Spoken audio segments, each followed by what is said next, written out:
How do you survive all these hours? Well, I survive these hours by having positive energy both inside myself and around me. My wife, very, very supportive of me doing whatever I want to do.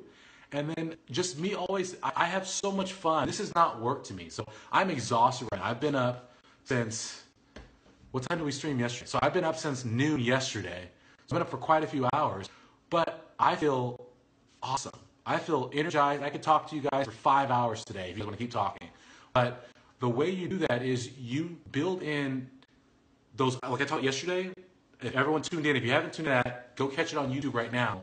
But talking about the fact that you need to set growth goals and not performance goals. And that gives you limitless energy. Because I'm thinking now about getting better today and impacting students today and making students better today. And so that's my energy. That's my coffee. Right? I mentioned before, I don't drink a lot of coffee. And the reason I don't need the coffee is because you guys are my coffee. When I get on and I'm helping students, it is the energy to power me through the rest of my week. It really, really, really, really feels good.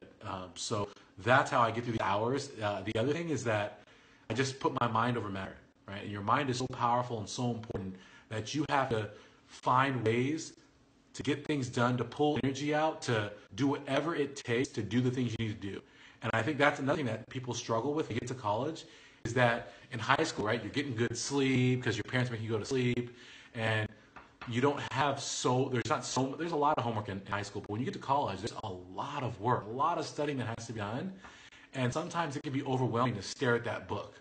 Oh my gosh, I did my 5 hours today. I can't study anymore. And so that kind of adversity, you've got to be able to put your mind past it and say, no, no, no, no, no. What are my goals? Why am I doing this? Let's do this. Let's get energy. Let's suck it up. And you've got to be able to power through even when you're exhausted. And that will serve you even when you're a doctor, because I think anyone who's ever in the hospital, it's an interesting phenomenon. Have you ever worked in any industry where it requires high levels of expertise? So even if it's like tutoring or whatever it might be, people always are the center of their own universe. They think that their problem is the most urgent thing ever.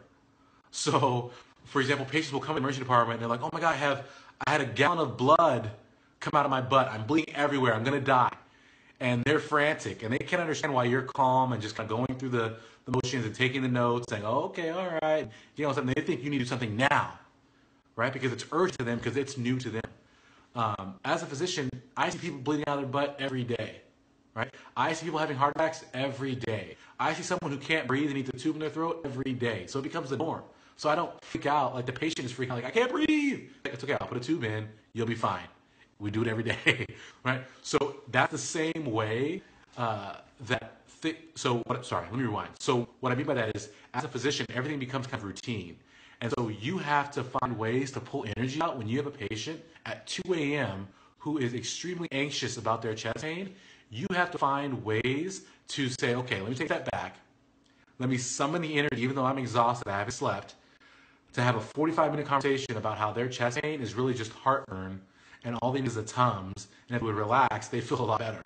So if you can now, in your earlier career, find ways to have a strong mind, push through things, then it'll serve you well when you get to be a doctor as well.